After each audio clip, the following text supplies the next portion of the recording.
തൃശ്ശൂരില് സുരേഷ് ഗോപിയുടെ സാധ്യതകൾ എത്രത്തോളാണെന്ന് വിലയിരുത്തുന്നത്?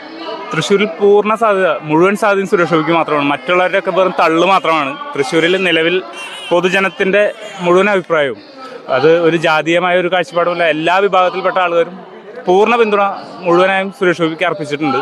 പക്ഷെ ചില ചാനലുകൾ അവരുടെ അന്നത്തിന് വേണ്ടി തെറ്റായ ചില വ്യാഖ്യാനങ്ങൾ നടത്തുന്നതല്ലാതെ ജനത്തിൻ്റെ അടിത്തട്ടിൽ, ഞങ്ങൾ അടിത്തട്ടിൽ പ്രവർത്തിക്കുന്ന പ്രവർത്തകരാണ്. ഞങ്ങൾ ഓരോ വീടുകൾ കയറി ഇറങ്ങുന്ന പ്രവർത്തകരാണ്. ഞങ്ങൾക്ക് ഓരോ വീട്ടുകാരുടെയും ഓരോ വ്യക്തികളുടെയും പ്രത്യേകിച്ച് അമ്മമാരുടെ പൾസ് പൂർണ്ണമായി അറിയാവുന്നതാണ്. ഇത്തവണ ഉറപ്പായും തൃശ്ശൂർ ലോക്സഭാ മണ്ഡലം BJP, NDA, സുരേഷ് ഗോപിയെ, അതിലൂടെ നരേന്ദ്രമോദിയെ പിന്തുണയ്ക്കും. ഇവിടെ നിന്ന് ഞങ്ങളുടെ സ്ഥാനാർത്ഥി സുരേഷ് ഗോപി മന്ത്രി MP ആയി തിരഞ്ഞെടുക്കപ്പെടും. അദ്ദേഹം ഉറപ്പായും കേന്ദ്രത്തിലെ ഒരു വളരെ പ്രധാനപ്പെട്ട ഒരു വകുപ്പിൻ്റെ തന്നെ മന്ത്രിയായി വരുമെന്നാണ് ഞങ്ങളുടെ പ്രതീക്ഷ. തൃശ്ശൂർ കഴിഞ്ഞാൽ മറ്റേതെല്ലാം മണ്ഡലങ്ങളിലാണ് സാധ്യത ഉണ്ടെന്ന് നമ്മൾ വിലയിരുത്തുന്നത്? തൃശ്ശൂരിന് പുറമെ പത്തനംതിട്ട ഉൾപ്പെടെ ഒരുപാട് മണ്ഡലങ്ങളിൽ ശക്തമായ സാന്നിധ്യം തന്നെയാണ് BJP. 5-6 മണ്ഡലങ്ങൾ ഉറപ്പായും ജയിക്കുവാനുള്ള സാധ്യത കാണുന്നുണ്ട്. ഒപ്പം ഈ മത്സരിക്കുന്ന 20 മണ്ഡലങ്ങളിലും BJP, NDA ശക്തമായ സാന്നിധ്യം തന്നെയാണ്.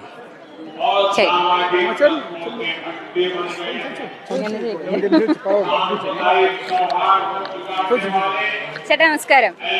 എന്തൊക്കെയാണ് ഇവിടെ BJPയുടെ സാധ്യതകള്?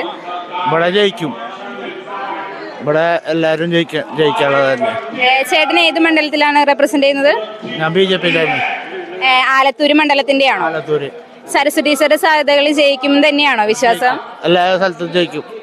തൃശ്ശൂര് സുർക്കോയി എന്തായാലും ജയിക്കും. ശരി, നമസ്കാരം. എന്തൊക്കെയുണ്ട് ഇപ്പൊ BJPയുടെ ഒരു സാധ്യതകൾ? നമ്മുടെ സാധ്യതകള് പ്രാവശ്യം വിജയിക്കുന്നതാണ്, തൃശ്ശൂർ എടുക്കുന്നതാണ്. ന്യൂനപക്ഷ വോട്ടുകൾ നമുക്ക് ഇത്തവണ BJPക്ക് കിട്ടാനായിട്ട് സാധ്യതയുണ്ട്. കരുവന്നൂർ കേസൊക്കെ അതിന് ശേഷം കിട്ടുന്നതാണ് പ്രതീക്ഷ.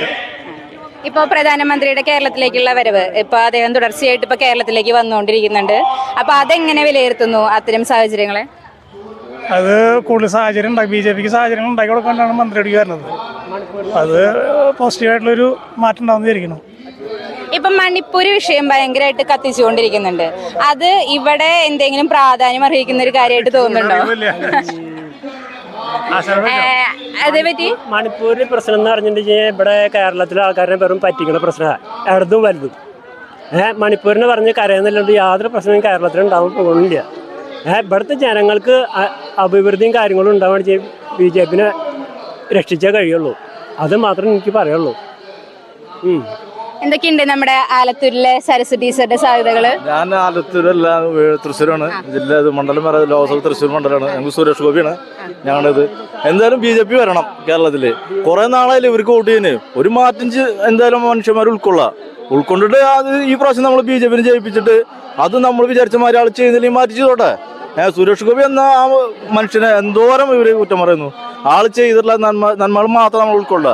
സ്ഥാനാർത്ഥി എന്നുള്ളത് BJP സ്ഥാനാർത്ഥി ഒന്നും നമ്മൾ ഉൾക്കൊള്ളണ്ട. ആൾ ചെയ്യുന്ന കാര്യങ്ങൾ മാത്രം ചിന്തിച്ച് കേരളത്തിലെ ജനങ്ങൾക്ക് വേണ്ടി. ഇപ്പോൾ തൃശ്ശൂർ മണ്ഡലത്തിലെ ആളിൽ നിന്ന് ജയിച്ചാലും കേരളത്തിലെ ജനങ്ങൾക്ക് വേണ്ടിയാണ് ആൾ ചെയ്യുക. അല്ലാണ്ട് ഇപ്പോൾ തൃശ്ശൂരിന് വേണ്ടി മാത്രമല്ല. ആളുടെ കുറേ മുന്നോട്ടുള്ള കാര്യങ്ങൾ നമ്മളെ കൊണ്ട് ആവുന്ന ഇതിൽ ചെയ്തുകൊണ്ട് ആളെ നല്ല ഇതിലെത്തിക്കാൻ വേണ്ടിയിട്ട് നമ്മൾ എല്ലാവരും പ്രയത്നിക്കുക. മണിപ്പൂർ വിഷയം എന്ന് പറഞ്ഞാൽ ഇന്നും തുടങ്ങിയതൊന്നല്ല, അത് 1960 തുടങ്ങിയിട്ടുള്ള. അത് 2 ഗോത്രങ്ങൾ തമ്മിലുള്ളതാണ്. അല്ലാണ്ടിപ്പോൾ അവിടെ പള്ളികൾ നശിപ്പിച്ചപ്പെട്ട മാതിരി ക്ഷേത്രം നശിപ്പിച്ചിട്ടില്ലേ? ഒരു മതത്തിന് വേണ്ടി മാത്രം ഇവിടെ വോട്ടിന് വേണ്ടി മാത്രം ഇവിടെ രാഷ്ട്രീയം പറയുന്ന ആൾക്കാരുണ്ട്. അതല്ല വേണ്ടത്. വ്യക്തമായിട്ടുള്ള രാഷ്ട്രീയം മനുഷ്യന്മാർക്ക് കൊടുക്കണം, അതാണ് ചെയ്യേണ്ടത്. ഇപ്പോ നമ്മുടെ ഗണേഷ് കുമാർ സുരേഷ് ഗോപിനെ കുറിച്ച് ഒരു പ്രസ്താവന ഇറക്കിയത് കേട്ടിരുന്നല്ലോ. അദ്ദേഹം പള്ളിയിൽ പോയി ചെയ്തേനെ, അതിനെ പറ്റി എന്താണ് പറയാനുള്ളത്? ഗണേഷ് കുമാർ എന്ന് പറയുന്ന ആള് രാഷ്ട്രീയം മാത്രം ഉൾക്കൊള്ളുള്ളൂ, വ്യക്തികളെ എങ്ങനെ കാണുന്നുള്ള ഇത് ആൾക്കില്ല. ആള് ഇപ്പൊ ഇനിയിപ്പോ അടുത്ത പ്രാവശ്യം ഇപ്പൊ BJPക്ക് വന്നു കഴിഞ്ഞാൽ ഈ ആൾക്കാർ കുറ്റം പറയും. നമ്മള് ഒരു BJP സ്ഥാനാർത്ഥി എന്നതിലുപരി ആൾ ചെയ്ത നല്ല പ്രവർത്തനം നമ്മൾ ഉൾക്കൊള്ളുക. എല്ലാ രാഷ്ട്രീയക്കാരും കുറെ തെറ്റുകൾ ചെയ്യുന്നില്ലേ? ഇപ്പൊ സുരേഷ് ഗോപി മാത്രം ചെയ്യുന്ന നിസ്സാര പ്രശ്നങ്ങൾ മാത്രം ഉൾക്കൊള്ളുന്നുണ്ടല്ലോ ഇവര് കാണിക്കുന്നത് മുഴുവൻ. ഗണേഷ് കുമാറിന്റെ എന്തായാലും വലിയ പ്രശ്നങ്ങളുണ്ട്. അതാലോചിച്ചില്ലേ, കോൺഗ്രസിൽ ആൾ നിൽക്കുന്ന സമയത്ത് ഗണേശന്റെ എന്തായാലും വീട്ടിലെ പ്രശ്നം ഉണ്ടായിട്ടില്ലേ? അതൊന്നും മറന്ന് ഗണേശ് ഒരിക്കലും സംസാരിക്കാൻ പാടില്ല എന്നാണ് നമുക്ക് പറയാനുള്ളത്. അപ്പൊ ഇത്തവണ ജയിക്കും കേരളത്തിൽ എന്തായാലും BJP താമര വിരിയിക്കും. അല്ല DYFIക്കാരുടെ എതിരാളിയായിരുന്നു. വിക്ടോറിയ കോളേജില് ശവമഞ്ചം ഒരുക്കിയിട്ട് പറഞ്ഞു വെച്ച ആളാ. സരസ്വതി ടീച്ചർ. അതുപോലത്തെ കണ്ടീഷനുള്ള ആൾക്കാരാണ് ഇപ്പോഴത്തെ BJP-കാരിൽ രക്ഷിക്കാൻ ചെയ്തോട്ടെ എന്ന് മാത്രമേ എനിക്ക് പറയാനുള്ളൂ. SFIക്കാരും കമ്മ്യൂണിസ്റ്റുകാരും ഒന്ന് കരുതിയിരിക്കുക, കേരളം അവരുടെ കയ്യിൽ പെടാണ്ടിരിക്കാൻ വേണ്ടിയുള്ള കാര്യങ്ങൾ ചെയ്യാൻ മാത്രമേ. ചേട്ടാ നമസ്കാരം. നമസ്കാരം. മോദിജിയെ കാണാൻ വന്നേക്കാണ്, കുന്നംകുളത്താണ്. എങ്ങനെയാ BJP-യുടെ സാധ്യതകൾ എങ്ങനെയുണ്ട്? സാധ്യത എന്ന് പറഞ്ഞാൽ തൃശ്ശൂർ പാർലമെൻറ്റ് BJP തവണ എടുക്കും എന്നാണ് നമ്മളുടെ വിശ്വാസം. കാരണം ഇതൊരു തെരഞ്ഞെടുപ്പ് യുദ്ധമല്ല, പോരാട്ടമാണ് നടക്കുന്നത്. കാരണം തൃശ്ശൂർ പാർലമെൻറ്റിൽ അതിശക്തമായിട്ടുള്ള രാഷ്ട്രീയ പ്രവർത്തനത്തിൻ്റെ ഭാഗം വളരെ BJP-യെ സംബന്ധിച്ച് വളരെ നിർണായകമായ ദിശയിലൂടെയാണ് കടന്നു പോകുന്നത്. അതുകൊണ്ട് തന്നെ ഈ തെരഞ്ഞെടുപ്പ് BJP തൃശ്ശൂരിൽ ജയിക്കുമെന്നുള്ള കാര്യത്തിൽ സംശയമില്ല. ഇപ്പോൾ K. മുരളീധരൻ കോൺഗ്രസിൻ്റെ സ്ഥാനാർത്ഥിയായ സമയത്ത് മുസ്ലിം വോട്ടുകൾ TN പ്രതാപൻ പിടിച്ചതുപോലെ പിടിക്കാനുള്ള സാധ്യത കുറവാണ്. അപ്പോൾ അത് LDF-ലേക്ക് മറിഞ്ഞു കഴിഞ്ഞാൽ സുരേഷ് ഗോപിനെ ബാധിക്കില്ല? അങ്ങനെ ബാധിക്കുന്നില്ല. ഇവിടെ ഏകദേശം 70% സ്ത്രീകളുള്ള സ്ഥലമാണ്. അപ്പോൾ ഇപ്രാവശ്യം സുരേഷ് ഗോപിയെ സംബന്ധിച്ചിടത്തോളം ഏറ്റവും കൂടുതൽ സ്ത്രീകളുടെ സാന്നിധ്യം, അവരുടെ കൂട്ടായ്മ, അവരുടെ പങ്കാളിത്തം അദ്ദേഹം വരുന്ന മേഖലയിൽ വളരെ കാര്യമായി കാണുന്നു. അപ്പോൾ സ്ത്രീകളുടെ വോട്ട് ഭൂരിപക്ഷം സുരേഷ് ഗോപിക്ക് കിട്ടുമെന്നുള്ള വലിയ പ്രതീക്ഷ നമുക്ക് കാണുന്നു. അപ്പം അതുകൊണ്ട് തന്നെ മുസ്ലിം ആയാലും മറ്റു മത സംഘടനകളായാലും ഇത്തവണ അത് മറികടക്കുക എന്ന് പറഞ്ഞാൽ സാധ്യത കുറവാണ്. അപ്പം അതുകൊണ്ട് തന്നെ ഞങ്ങൾക്ക് ആത്മവിശ്വാസമാണ്. മോദി കൊടുക്കുന്ന ഗ്യാരണ്ടിയാണ്. ആ ഗ്യാരണ്ടിയുടെ പേരിൽ തൃശ്ശൂരിലൊരു മന്ത്രി ഉണ്ടാകും. ആ മന്ത്രി സുരേഷ് ഗോപി ആകും എന്നുള്ള പൂർണ്ണ വിശ്വാസത്തിലാണ് ഇന്ന് തൃശ്ശൂർ പാർലമെൻറ്റ് മുന്നോട്ട് പോകുന്നത്. ഇപ്പോൾ ഇവിടെ SDPI കേരളത്തിൽ UDF-നൊരു പിന്തുണ പരസ്യമായിട്ട് പ്രഖ്യാപിച്ചിട്ടുണ്ടല്ലോ. ഏകദേശം ഒരു 15,000 മുതൽ 20,000 വരെ SDPI PFI വോട്ടുകൾ നിലവിൽ തൃശ്ശൂർ പാർലമെൻറ്റ് മണ്ഡലത്തിലുണ്ട്. ഇത് UDF-ന് അനുകൂലം തന്നെ ആകാൻ സാധ്യതയില്ല? UDF-ന് അനുകൂലം എന്ന് പറയാൻ സാധിക്കില്ല. BJP-യെ സംബന്ധിച്ചിടത്തോളം BJP-യുടെ എതിരിലാണ്. അപ്പോൾ PDF-ൻ്റെ വോട്ട് പ്രതീക്ഷിച്ചിട്ടൊന്നുമല്ല സുരേഷ് ഗോപി മത്സരിക്കുന്നതും BJP മത്സരിക്കുന്നതും. അപ്പോൾ PDF എന്താണെന്നും നമുക്ക് പ്രശ്നമില്ല, SDPI. അപ്പോൾ നമ്മളെ സംബന്ധിച്ച് അതൊരു പ്രശ്നമുള്ളതല്ല. കാരണം അത് എങ്ങനെ വന്നാലും BJP കിട്ടണ വോട്ടല്ല. അപ്പോൾ അതുകൊണ്ട് നമുക്ക് ചേട്ടാ നമസ്കാരം. നമസ്കാരം. മോദിജിയെ കാണാൻ വന്നിരിക്കുകയാണ്. അതെ അതെ അതെ. ഏത് സ്ഥലം ഏതാണ് നിങ്ങൾ? ഇവിടെ കോട്ടപ്പടി, തൃശ്ശൂർ പാർലമെന്റ് മണ്ഡലം. അതെ തൃശ്ശൂരാണ്. തൃശ്ശൂർ. സുരേഷ് ഗോപിയുടെ സാധ്യതകൾ എങ്ങനെയാണ്? സുരേഷ് ഗോപി കുഴപ്പമില്ല, നല്ലൊരു ആളല്ലേ, സാധ്യത കൂടുതലുണ്ട്. നിങ്ങൾ BJP പ്രവർത്തകരാണ്? അല്ല, മോദിജിയെ കാണാൻ വേണ്ടി മാത്രം? അതെ. ഇപ്പോൾ ഇവിടെ K. മുരളീധരൻ കോൺഗ്രസിന്റെ സ്ഥാനാർത്ഥിയായിരിക്കാണല്ലോ. അദ്ദേഹം ഈ കഴിഞ്ഞ 2021 നിയമസഭാ തെരഞ്ഞെടുപ്പിൽ BJP-ക്ക് സീറ്റ് ഉണ്ടായിരുന്ന നേമം നിയോജകമണ്ഡലത്തിൽ സ്ഥാനാർത്ഥിയായിരുന്നു. അവിടെ BJP പരാജയപ്പെടാനുള്ള കാരണം അദ്ദേഹത്തിൻ്റെ ഒരു സ്ഥാനാർത്ഥിത്വമായിരുന്നു. അപ്പോൾ ഇവിടെ ഇത്തവണ ഈ മുരളീധരൻ സ്ഥാനാർത്ഥിയാവുന്ന സമയത്ത് ഇത് സുരേഷ് ഗോപി പരാജയപ്പെടാനുള്ള സാഹചര്യം ഉണ്ട്. പക്ഷെ അപ്പോഴത്തെ ഒരു രാഷ്ട്രീയ ഇത് വെച്ച് സുരേഷ് ഗോപിക്ക് വോട്ട് കിട്ടാൻ ചാൻസ് ഉണ്ടെന്നാണ് എൻ്റെ അഭിപ്രായം. VS സുനിൽകുമാർ ഇടതുപക്ഷത്തിന്റെ സ്ഥാനാർത്ഥി, അദ്ദേഹം വലിയൊരു പോരാട്ടം കാഴ്ചവെക്കുന്ന ആളാണ്. അതെ, ആള് നല്ലൊരു ആള് തന്നെയാണ്. പക്ഷേ ഇപ്പോഴത്തെ ഒരു സാഹചര്യത്തിൽ സുരേഷ് ഗോപിക്കാണ് കൂടുതൽ ചാൻസ്. ഇപ്പോൾ കഴിഞ്ഞൊരു 5 വർഷത്തെ TN പ്രതാപൻ MP-യുടെ പ്രവർത്തനങ്ങളെ പറ്റി എന്താ അഭിപ്രായം? ആള് കുഴപ്പമില്ല, പ്രവർത്തനം ഉണ്ടായിരുന്നു. പക്ഷേ സുരേഷ് ഗോപി വരികയാണെങ്കിൽ ഒന്നുകൂടി നന്നായി ചെയ്യാൻ പറ്റുമെന്ന് തോന്നുന്നു. തൃശ്ശൂര് മുന്നേറുന്ന ഉറപ്പ് തന്നെ. ചേട്ടാ നമസ്കാരം. എങ്ങനെയുണ്ട് ചേട്ടാ സുരേഷ് ഗോപിയുടെ സാധ്യത? സൂപ്പർ, ജയിക്കണം.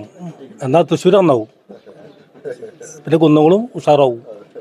ബാക്കി ആരും ചെറിയ കാര്യമില്ല, സുരേഷ് ഗോപി ജയിക്കണം. ഈ സുരേഷ് ഗോപി ജയിക്കണമെന്ന് പറയാനുള്ള കാരണം എന്താ? കാരണം ഇവിടെ തൃശ്ശൂർ നന്നാവും. ഇവിടെ കുറേ കാര്യങ്ങൾ ചെയ്യും സുരേഷ് ഗോപി ജയിച്ചാലേ.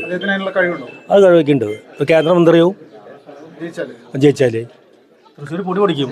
ഇവിടെ കോൺഗ്രസിന്റെ സ്ഥാനാർത്ഥിയായിട്ട് മുരളീധരനാണല്ലോ, K. മുരളീധരൻ. കാര്യമൊന്നുമില്ല, അവരും ജയിക്കില്ല.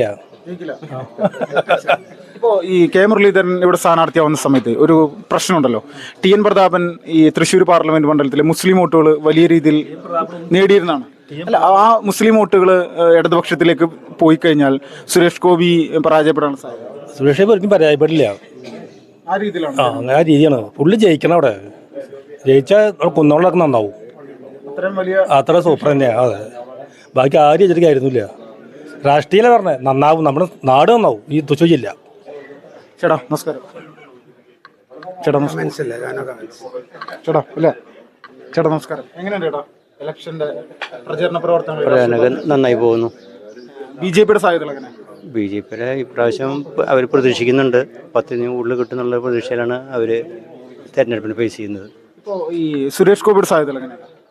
സുരേഷ് ഗോപിയുടെ പറയാൻ പറ്റില്ല. എന്നാലും ഓരോ വർഷം ചെല്ലും തോറും ആൾക്ക് പെർസെൻറ്റേജ് കൂടി വരികയാണ്. ഇപ്പോൾ ഒരു നല്ലൊരു ട്രെൻഡായിട്ടാണ് കാണുന്നത്. സാധ്യതയുണ്ട്. ആ ഇപ്പോൾ ഇവിടെ മോദിജിയെ കാണാൻ വന്നിരിക്കുന്നു. അതെ, കാണാൻ വന്നത്. ഇപ്പോൾ ആലത്തൂർ മണ്ഡലം ഇപ്പോൾ വലിയ രീതിയിൽ ശ്രദ്ധേയമായിട്ടുണ്ട്. അത് മോദിജിയുടെ ഒരു സംസാരമായിരുന്നു അല്ലേ? അപ്പോൾ ഈ സഹകരണ ബാങ്ക് തട്ടിപ്പ് കേസുമായി ബന്ധപ്പെട്ടുകൊണ്ടൊക്കെ പ്രതികളെയൊക്കെ യഥാർത്ഥത്തിൽ കണ്ടെത്താൻ സാധിക്കുന്ന പ്രതീക്ഷിക്കുന്നു. അത് എനിക്കതിനെ പറ്റി കൂടുതൽ അഭിപ്രായം പറയാൻ പറ്റില്ല. ഇപ്പോൾ കഴിഞ്ഞ 5 വർഷത്തെ TN പ്രതാപൻ MP യുടെ പ്രവർത്തനങ്ങളെ സംബന്ധിച്ചെന്നുള്ളത് പൊതുവെ ആൾക്കാർക്ക് അത്ര തൃപ്തിയായിട്ട് തോന്നുന്നില്ല എന്നാണ് അറിവ്. ഞാൻ ഈ ആ നിയോജക മണ്ഡലമല്ല, പക്ഷെ എന്നിരുന്നാലും അവിടുത്തുകാർക്ക് അത്ര വലിയ അഭിപ്രായം ഇല്ല എന്നാണ് എൻ്റെ അറിവ്. ഇല്ല. അതെ അതെ. ഈ മോദിജിയുടെ പ്രവർത്തനങ്ങളെ സംബന്ധിച്ച് എന്താണ് അഭിപ്രായം? ഇപ്പോഴത്തെ നമ്മുടെ ആധുനിക ഇന്ത്യക്ക് കുറച്ചും കൂടി ഒരു നന്നാവും എന്നുള്ള പ്രതീക്ഷയാണ്. നന്നാവാൻ എന്നാണ് എൻ്റെ പ്രതീക്ഷ. ഇവിടുത്തെ ന്യൂനപക്ഷ വോട്ടുകൾ BJP പിടിക്കുമെന്ന് പ്രതീക്ഷിക്കുന്നു. ഇപ്പോഴത്തെ ട്രെൻഡിൽ ന്യൂനപക്ഷം വോട്ടാണ് അവർ പ്രതീക്ഷിക്കുന്നത്. ക്രിസ്ത്യാനാണോ മുസ്ലിമാണോ? അത് രണ്ട് ഭാഗത്തുനിന്നുണ്ട്. ഇപ്പോൾ മണിപ്പൂർ പോലുള്ള വിഷയങ്ങൾ പ്രചരിപ്പിക്കാൻ ശ്രമിക്കുന്നുണ്ടല്ലോ ഇടതുപക്ഷവും വലതുപക്ഷവും. നമുക്ക് പലരും പല തരത്തിലാണ് അതിനെപ്പറ്റി അഭിപ്രായം പറയുന്നത്. അത് യാഥാർത്ഥ്യം വെച്ചാൽ അത് വംശീയത എന്ന് പറയുന്നുണ്ട്, അതേസമയം വേറെ ആൾക്കാർ അത് ജാതി അടിസ്ഥാനത്തിലാന്ന് പറയുന്നുണ്ട്. യഥാർത്ഥത്തിൽ ഈ മണിപ്പൂർ സംഘർഷം ഉണ്ടായത് ഏത് വിഭാഗങ്ങൾ തമ്മിലാണെന്നറിയോ?